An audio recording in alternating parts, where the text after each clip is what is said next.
We've seen a couple of big lessons that David has learned. Number one, of discernment, we talked about last week and a couple of weeks before that as well. Whose voice, whose advice, whose counsel do I heed? Do I heed the counsel of my own men, my own friends who are on my side, who are telling me to take Saul's life when I had the chance? Do I heed Abigail's counsel not to take Nabal's life when I had the chance and he offended me?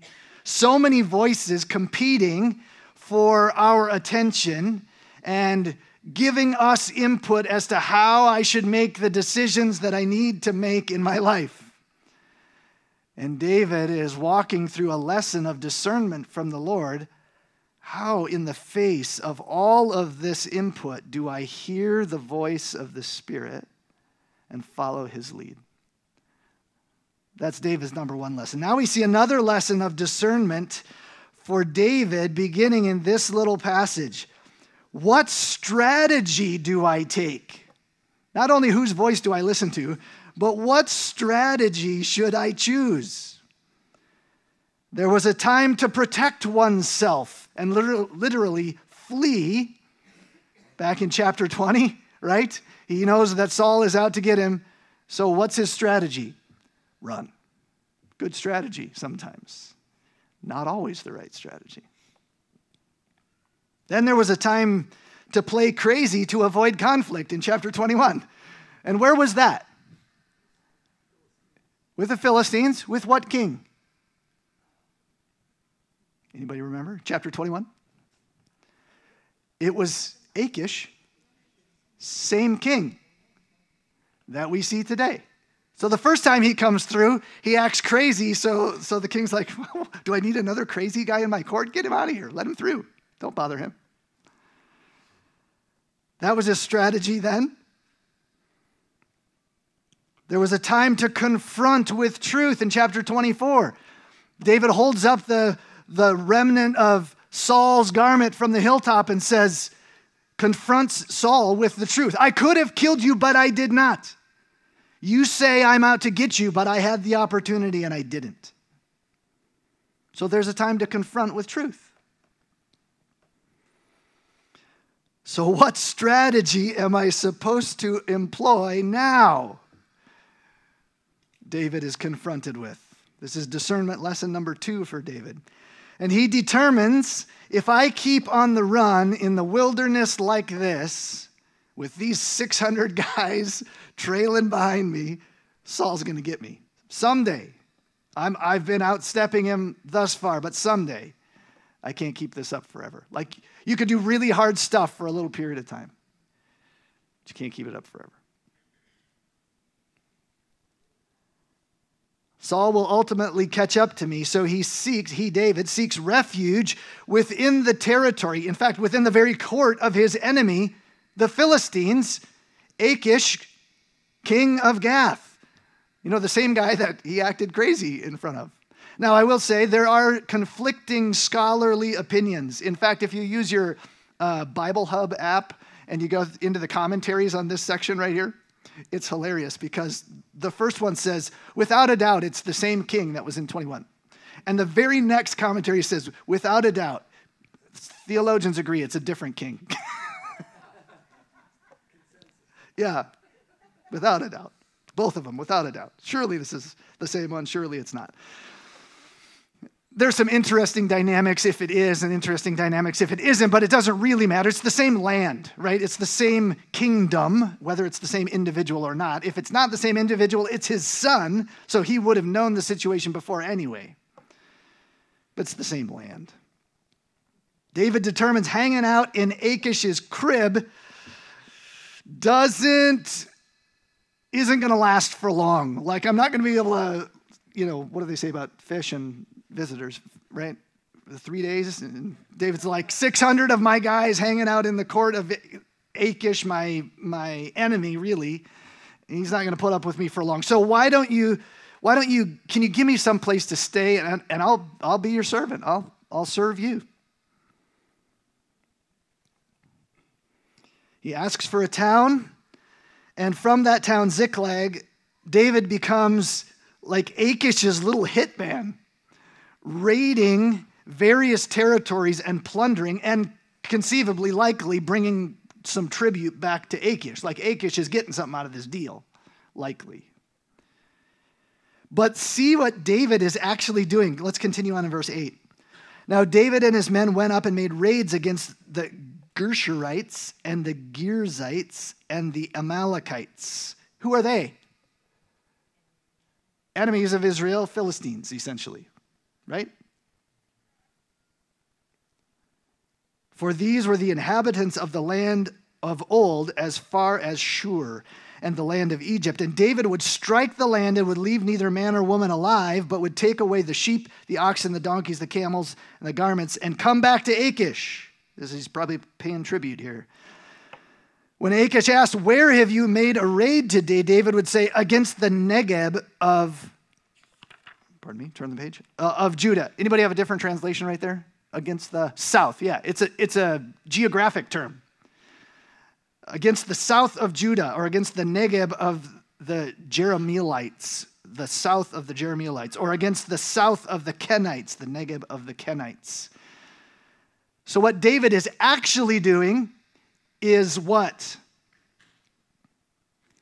He's actually ridding the land of Israel of the people that God instructed the Israelites to push out decades, even centuries before.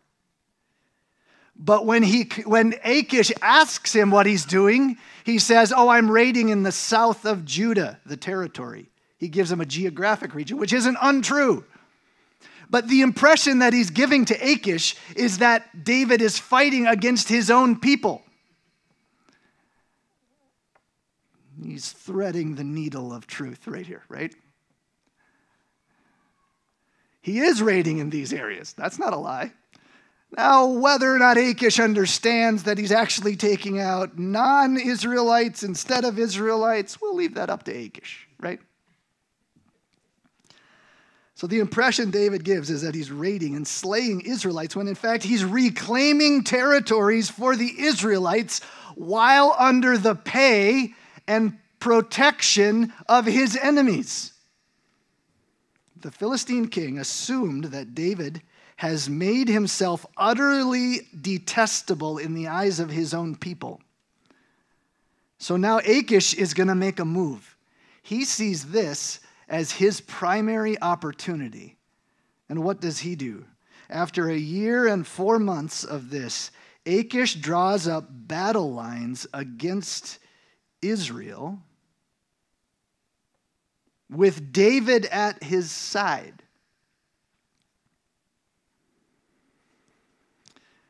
Now David's in a pickle.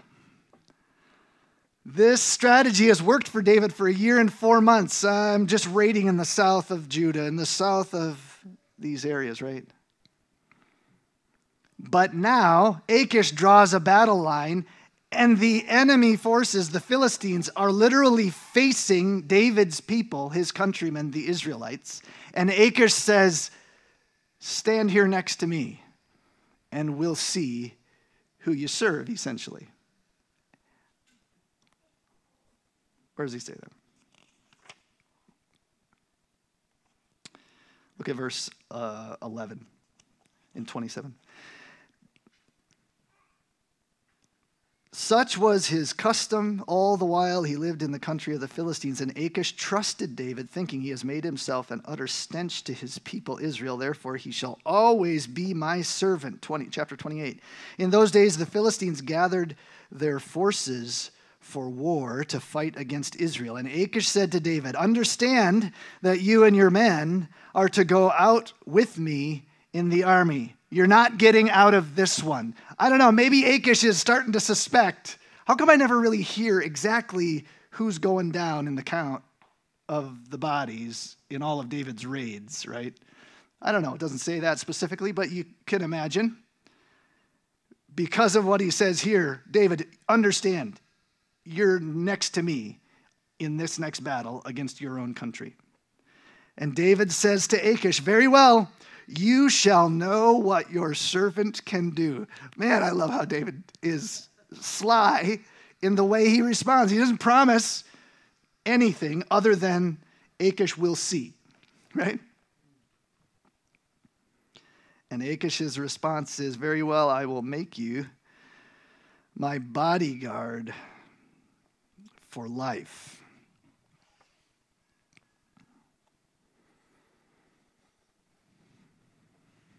I'm going to leave you hanging right there. Until next week. Because the scene shifts now to how does Saul respond to this lineup and this confrontation. And there's lots of applications that we're going to make for us fathers and everybody else who wants to listen next week too. But this morning,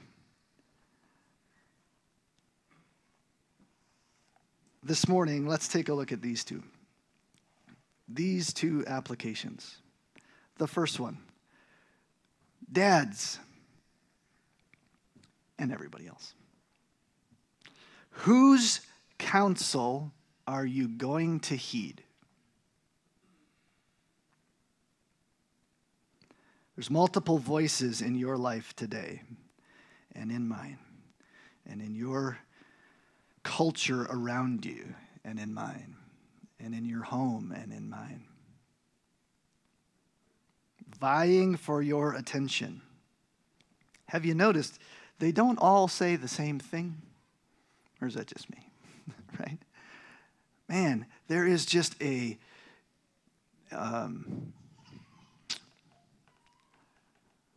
there's a great word right there that I can't find. A myriad, a great assembly of voices seeking to give you input. Not the least of which is your own soul who says, hey, I got some other ideas that we should probably consider.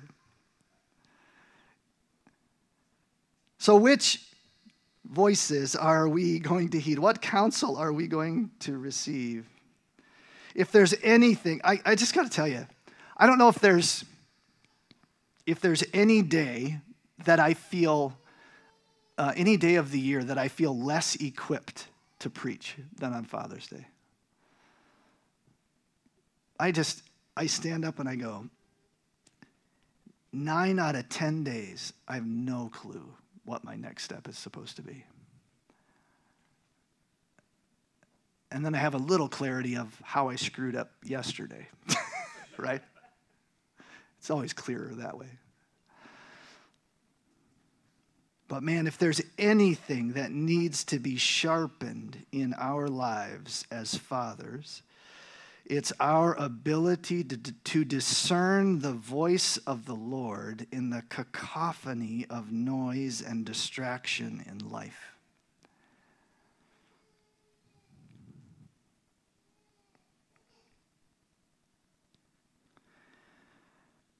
And where do we get that? It only comes from intimacy with Jesus. You can read all the books and listen to all the blogs and click all the TikTok videos, right, that you want to on parenting and how you're supposed to do it the right way. You could play them in your sleep so they just keep playing over and over while you're listening.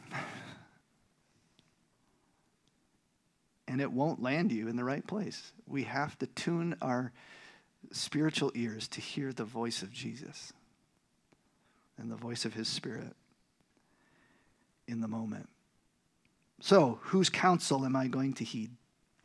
Secondly, which strategy am I going to employ this season, in this moment, in this second? I'm tempted to go, well, this worked last time, so let's try that. Or, this is the way I've always done it, so let's do it that way. Or, my favorite preacher online said this, so that must be right, right?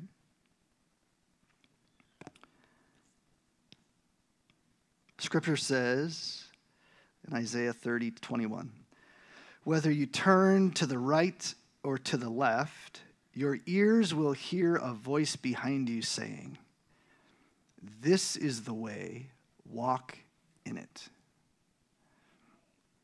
I love that verse for multiple reasons. It assumes some motion, whether you turn to the right or to the left. Like, it's not saying as you're sitting on the couch eating chips and watching the game, not that you can't ever do that, I'm just saying. It assumes some motion, like you're walking this thing out. You're trying to make the right decisions. Whether you turn to the left or to the right, your ears will hear a voice behind you saying. It doesn't say, God might say something to you. I mean, he may condescend in this moment to help you out. I mean, he's got a lot of other things going on, but maybe today's your day. Does it say that? No. You will hear a voice from behind you saying, this is the way, walk in it. And it leaves me with a choice. Isn't it interesting? It doesn't say, you will feel two hands on your shoulders from behind you, spinning you in the right direction and kicking you down the path. Sometimes I need that. Sometimes I wish that's the way it worked. But it doesn't. You'll hear a voice, and then it's up to me to respond. This is the way, so choose to walk that way. So my prayer for myself in this season of my life, and my prayer for you as fathers and for all of us as followers of Jesus, Lord, may my soul respond to what my ears are hearing